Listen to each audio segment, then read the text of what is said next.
Have you ever wondered why you want discipline, but still let comfort take the lead? You know you need to focus, you need to begin, you need to move forward. But then a sigh, a swipe on your screen, a tiny excuse, and the whole day slips out of your hands. The truth is, you are not weak. You are not lacking motivation. You are simply fighting the same enemy every Stoic warrior has faced, the older version of yourself. Marcus Aurelius wrote, "Right action does not wait for the right feeling." And this is the exact moment that separates you from the other 99%. If you are here, you are not looking for comforting advice. You are looking for transformation. You do not want another burst of short-lived inspiration. You want a version of yourself that cannot be stopped. Look at modern life. You have goals, but work pulls you down. You want to train, but the chair is too comfortable.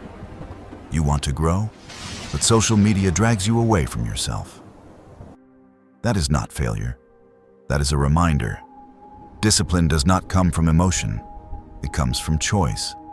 And your choice begins right now. Micro-action.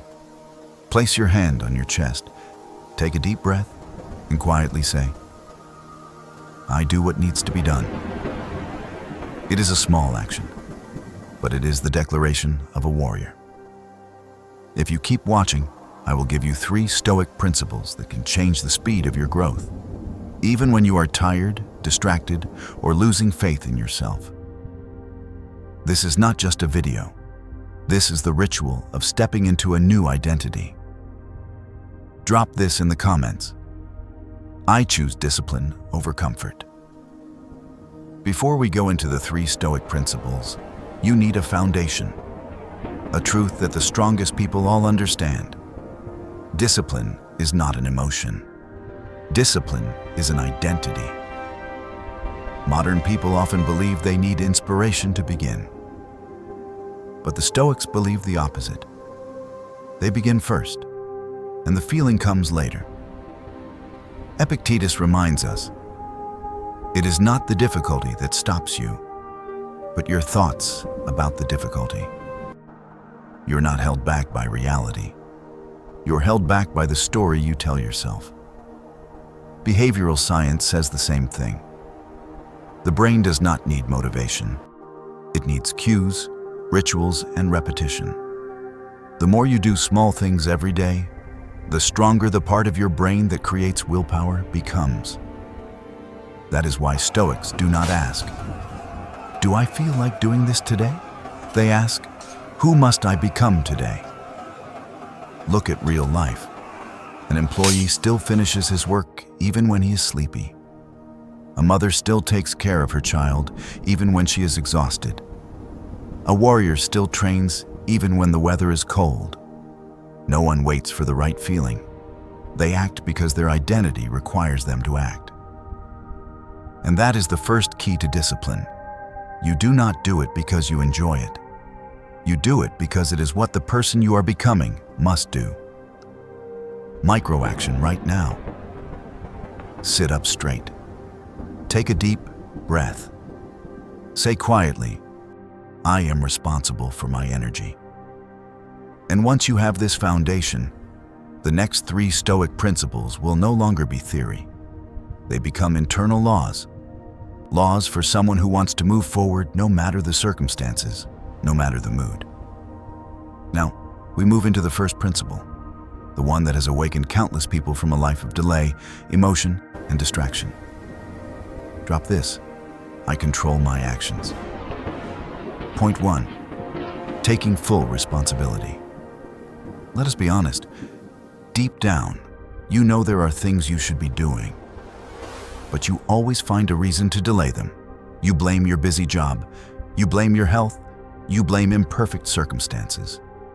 And you believe that if everything were smoother, you would be more disciplined. But the truth is, circumstances are not the problem. How you respond is what defines you. Epictetus said, "You do not control the world, but you control yourself." This is not just philosophy. This is the foundation of inner freedom. If you keep waiting for the perfect environment, the environment will control you. If you keep waiting for inspiration, inspiration will betray you. If you keep blaming, you will be imprisoned by your own excuses. Stoics are strong because they choose full responsibility. Not responsibility for outcomes, but responsibility for action. They do not ask, "Why is this happening to me?"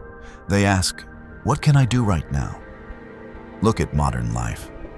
An entrepreneur does not fail because the market is worse for him than for others, but because he reacts slower than others. Student falls behind, not because the material is harder, but because others are willing to work while he delays. A person who wants to change their body does not fail because of lack of time, but because they do not place their body as a priority. Every example returns to one point. No one is coming to save you. You save you. And this may sound heavy, but it is actually freedom, because once you take responsibility, you no longer need to wait. You are allowed to begin, right now, with what you have. Without waiting for better equipment, a lighter schedule, or a better mood. Marcus Aurelius reminds us, right action is enough. Do what is in front of you. Simple, direct, no circles. Micro action right now. Take your phone or your notebook. Write down one thing you are blaming on circumstances, and right underneath it, write one small action you can take today with the exact circumstances you have. Not tomorrow, not when you are free, today, within your limits, but as your choice. Because discipline begins with an internal decision. I will not blame anymore. I will act. Ask yourself, do you want to be someone pushed around by life, or someone who chooses the direction? Do you want to react to the world, or shape the world inside yourself? Do you want to live tied to excuses, or become a warrior of action? Every time you take responsibility, you reclaim a part of your power that you once gave to circumstances. And when you do that consistently, your identity changes. You no longer live based on emotion. You live based on standards. The standards of a strong person. The standards of a Stoic warrior. Drop this. I take full responsibility. Point 2. Choosing discipline over emotion. Here is a truth that very few people dare to face. You do not lack goals. You simply let your emotions decide your actions. You work when you feel inspired. You quit when you feel tired. You train when your mood is good. You procrastinate when life becomes slightly chaotic. And then you wonder why you keep taking 2 steps forward and 3 steps back. That is not because you are inferior. It is because you are operating on emotion mode, while the Stoics operate on standard mode. Seneca said, "We suffer more in imagination than in reality." What you fear is not the action. What you fear is the feeling before the action. You are not afraid of running. You are afraid of the heavy feeling in the first step. You are not afraid of studying more. You are afraid of the slow feeling when you start again. You are not afraid of discipline. You are afraid of the discomfort that comes from leaving your comfort zone. But the Stoics understood one thing. Emotion is a guest. Standards are the host. The guest may visit, but the host decides the direction. Look at real life. An athlete does not skip training just because he does not feel the mood today. A soldier does not say, "I do not have motivation for my mission." A father or mother does not say, "I do not feel inspired to take care of my child today." They act because the mission is bigger than the emotion.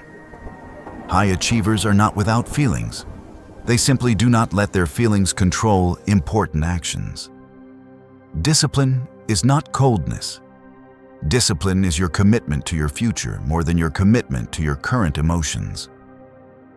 Marcus Aurelius wrote, "When the task is in front of you, Do not ask whether it is pleasant. Ask whether it is right. And here is your real challenge. Are you courageous enough to choose what is right, even when you do not want to? Discipline does not appear when you are comfortable. Discipline appears when you act despite your mood. And here is the good news. You do not need to fight emotion all day. You only need to win the first 30 seconds. Micro-action right now. Choose one thing you have been avoiding. Set a 60-second countdown. Do it. Just 60 seconds. You will notice the fear disappear after the first sentence, the first click, or the first movement. This is not a trick. This is how you prove to your brain, I act, not my emotions.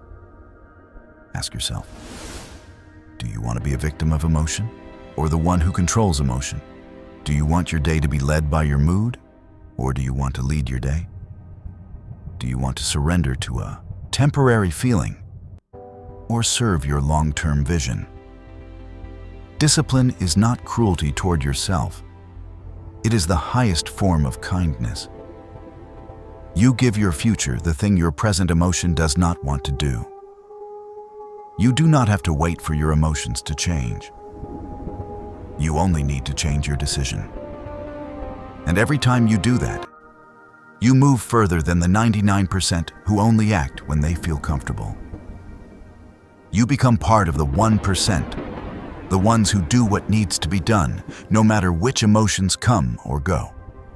Drop this. I follow discipline, not mood. Point 3. Improving 1% each day. There is one mistake that causes many people to fail. You want to change everything in one day, then you burn out and return to your old self. You want to read 50 pages every night, train for 2 hours every morning, quit every bad habit in 1 week. But your body and your mind cannot transform that quickly. The truth is this: you do not lose because you lack ability. You lose because your strategy is wrong. You try to jump up a staircase when you should be climbing it step by step. Marcus Aurelius reminds us, small actions, repeated daily, create greatness. You do not need to leap far. You only need to improve 1%, but every day. Look at modern life. You want to learn English, but you try studying for 2 hours, then quit for 2 weeks. You want to go to the gym. You jump into 5 sessions a week, then disappear for 3 months. You want deep work. You try to focus for 3 hours straight, then burn out. The problem is not you. The problem is your approach. You are sprinting in a marathon. Stoics do not operate like that. They choose sustainable pace. They choose trajectory over speed. They choose repetition over short-lived bursts. Epictetus taught, no one becomes strong overnight. Strength comes from practicing what is right again and again.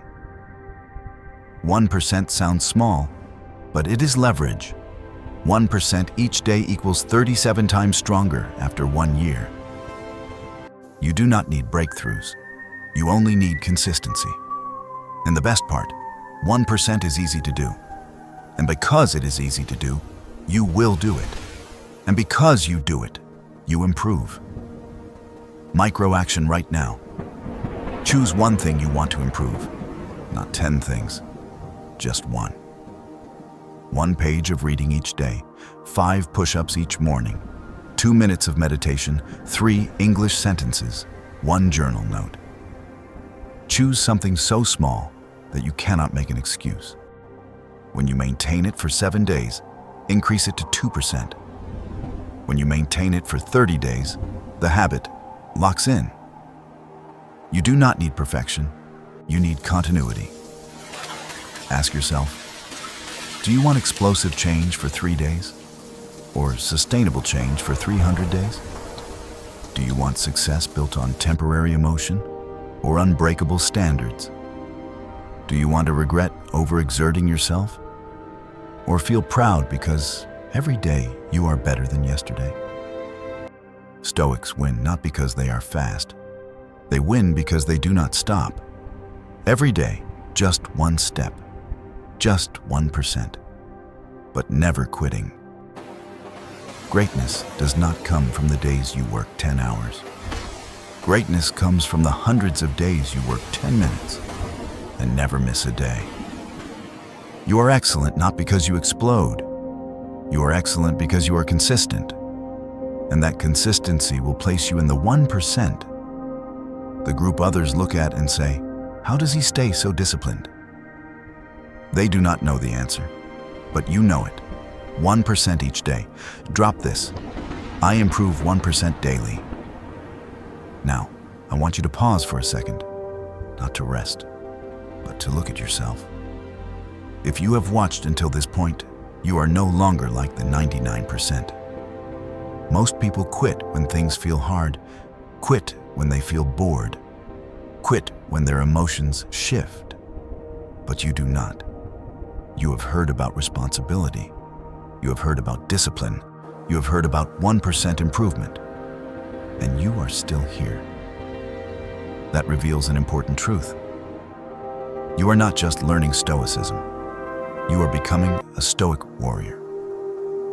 Marcus Aurelius once said, "Rise as one who was born to do what is right." That message is not meant for the masses.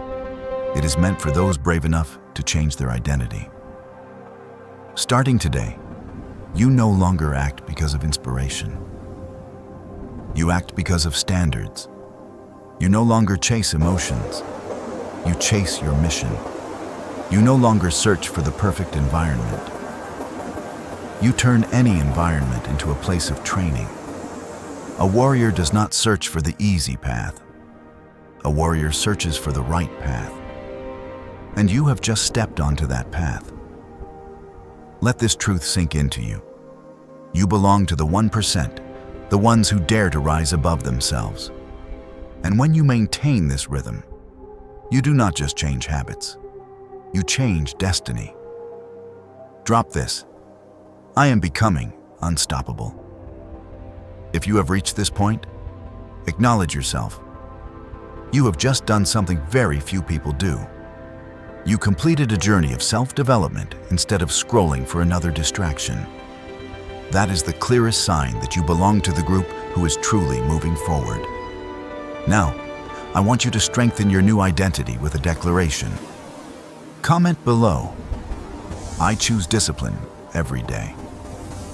A simple sentence, but it is a promise to yourself. It is an affirmation to the stronger version of you that you are building. If this video touched you, tap like so the algorithm sends Stoic thinking to more people. Share it with a friend who needs discipline. And do not forget to subscribe to Stoic Rise, where we do not just talk about strength, we train it every day. See you in the next journey, warrior.